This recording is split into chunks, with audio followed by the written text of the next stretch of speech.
Je vais faire quelques annonces. Aujourd'hui commence le temps pascal. Donc le temps de Noël s'est terminé hier soir à Vêpres.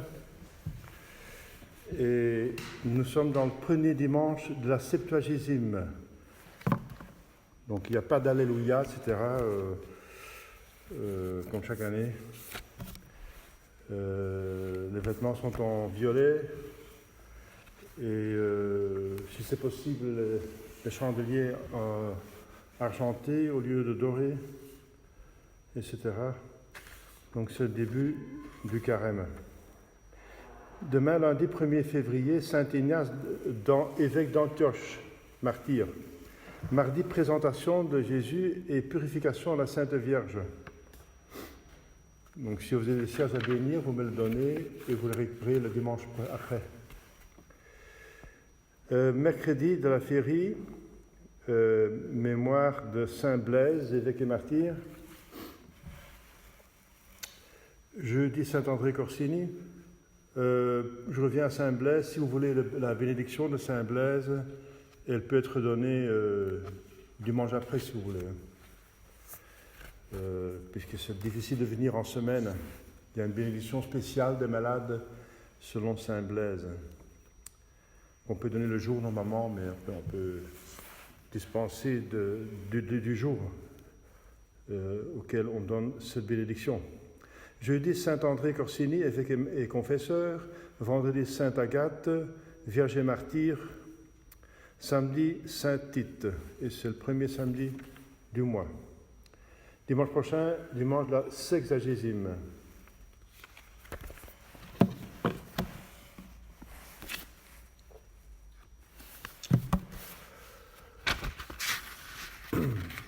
Au nom du Père et du Fils et du Saint-Esprit, ainsi soit-il. Chers fidèles, l'évangile d'aujourd'hui nous présente une parabole de notre Seigneur Jésus-Christ sur les travailleurs dans une vigne.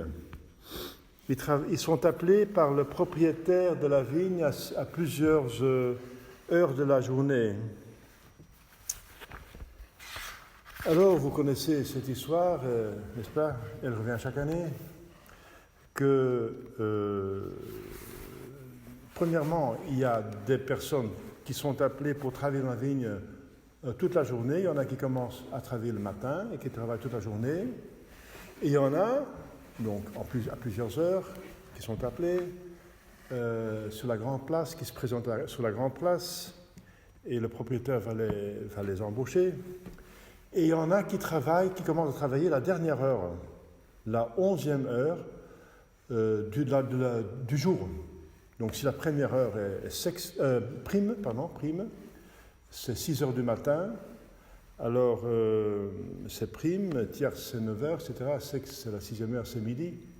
La 11e heure, c'est 5 heures du soir. Et à 6 heures, on arrête de travailler. Donc il y en a qui travaillent une seule heure.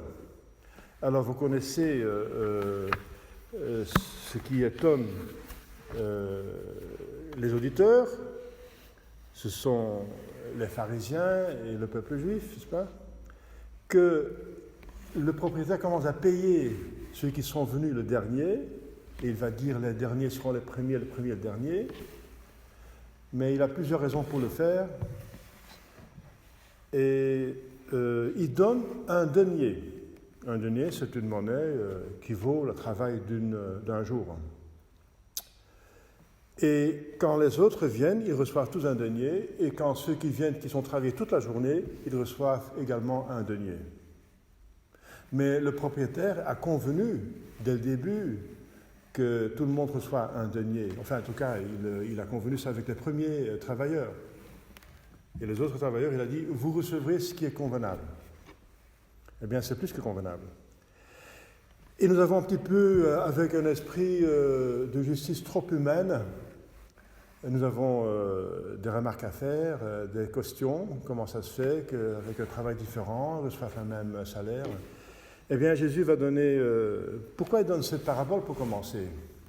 Bien, pour apprendre au peuple juif qui sont appelés les premiers, et qu'il y en a qui sont appelés beaucoup plus tard, ce sont les païens, et que c'est possible que les païens soient payés les premiers, ça veut dire qu'ils méritent plus.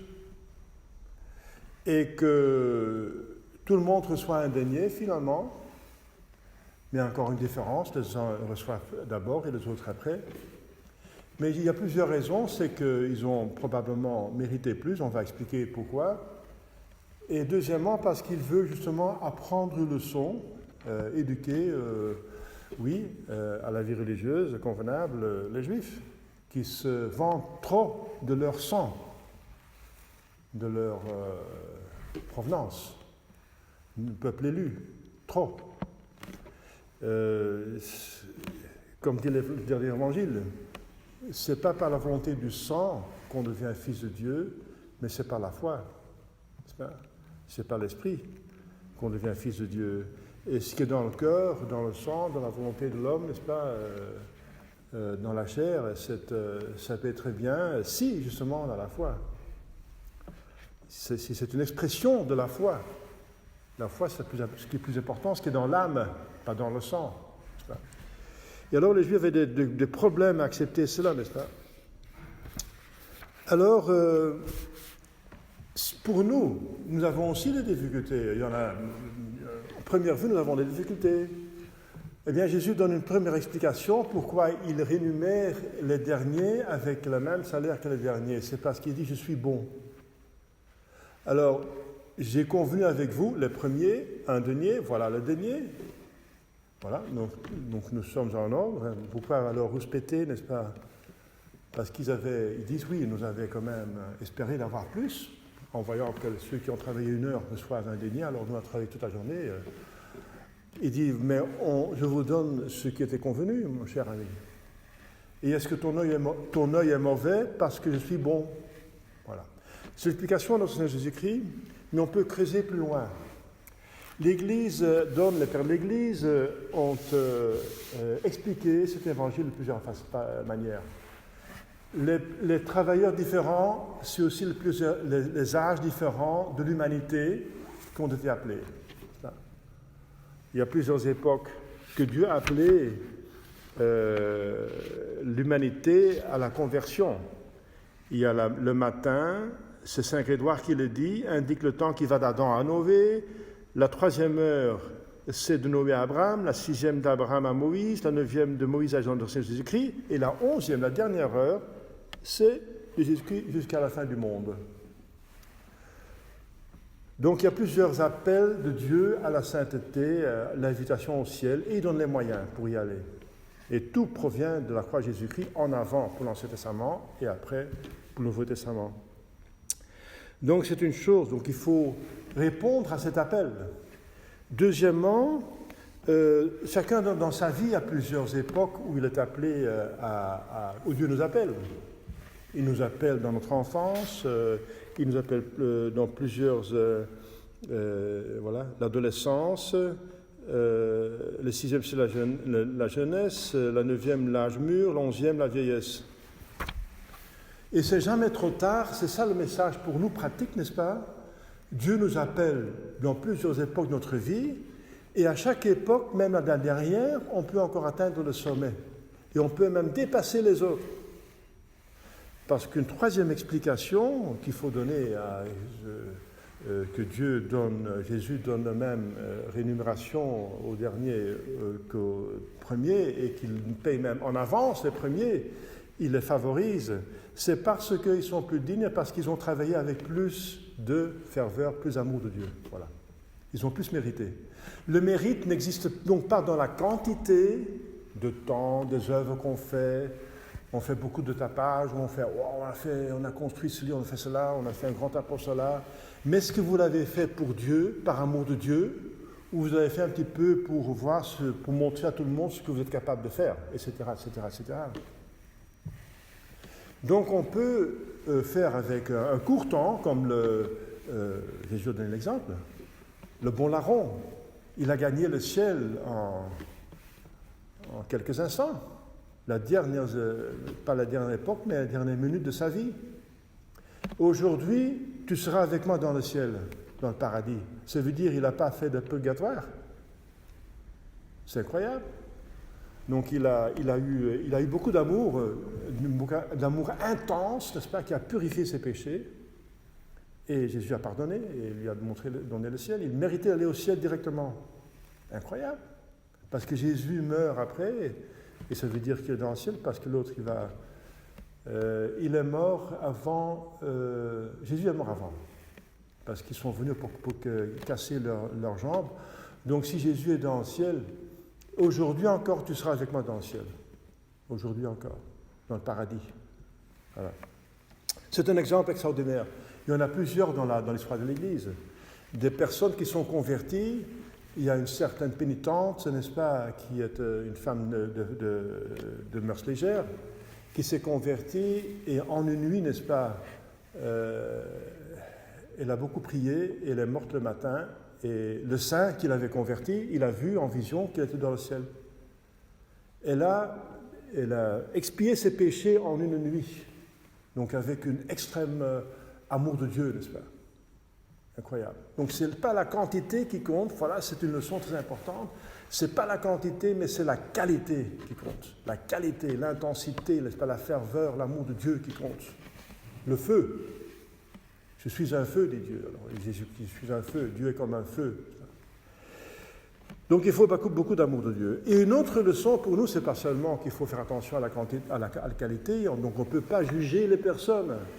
Ah, celui-là, il est toute sa vie catholique, ben, tant mieux pour lui. Mais c'est espéré qu'il a beaucoup mérité pendant sa vie, mais ce n'est pas une garantie, n'est-ce pas, ce n'est pas une carte d'entrée dans le ciel comme ça, et d'avoir la première place dans le ciel. Ça dépend. Une Thérèse de Lisieux, elle a commencé à aimer Jésus très tôt, et elle a une très belle place, n'est-ce pas, donc c'est possible, bien sûr. C'est très bien d'avoir une longue vie de vie catholique, mais ce n'est pas parce qu'on est longtemps catholique qu'on va automatiquement au ciel. Il faut faire attention. Il y en a des pécheurs qui peuvent nous dépasser, comme les pécheurs ont dépassé les Juifs à l'époque. Donc Jésus nous donne de quoi il s'agit. Alors une dernière chose, n'est-ce pas, qui nous tiquine, c'est que pourquoi il reçoit le même denier? Eh bien, ils sont appelés à la foi, à l'Église, de travailler dans l'Église. C'est un travail à faire, donc c'est l'Église. Mais l'Église donne la grâce. Et la grâce va se convertir en gloire. La grâce, c'est la semence, c'est le début c'est déjà la gloire, mais en noyau. En noyau. Donc le ciel est déjà contenu dans la grâce donne automatiquement le ciel si on la garde. Donc finalement, ce qu'ils reçoivent, c'est la grâce, c'est le ciel. C'est le gage, le moyen d'aller au ciel, donc le ciel. Bien, le ciel, c'est la vision béatifique. Et le denier, le Père de l'Église, c'est donc un denier, c'est une monnaie qui vient de l'empereur, qui représente dans ce cas-ci Dieu, ça vient de Dieu. Et on voit son image, donc le ciel, c'est la vision béatifique, et c'est une pièce ronde, ça veut dire c'est l'éternité. Donc on va voir Dieu de toute éternité. Qu'est-ce que Dieu peut donner plus que sa vision béatifique? Qu'est-ce qu'il peut donner de plus? Ça veut dire, en donnant un denier, il donne tout. Il donne soi-même. Comment encore respecter qu'il faut encore donner, qu'il faut encore qu'il donne plus? C'est inouï. Même ce denier, déjà, on ne le mérite pas. On ne peut jamais mériter avec nos travaux personnels, on ne peut pas mériter le ciel. C'est hors mesure. Nos travaux ont une valeur limitée, et le ciel, c'est une récompense infinie. Donc il faut bien comprendre, chers fidèles, c'est très important, on ne mérite pas le ciel au sens strict. On ne mérite jamais cette bonté incroyable, cette bonté infinie. On ne mérite pas.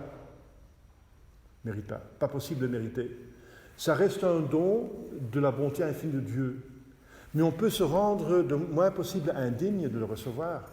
C'est autre chose. C'est la chose qu'on peut faire. N'est-ce pas? Et il faut le faire. C'est à condition qu'on le reçoive. Donc il faut travailler quand même avec toutes ses forces pour plaire à Dieu et pour tendre à la sainteté, à la perfection. Mais il faut bien se rendre compte qu'on ne mérite pas le ciel.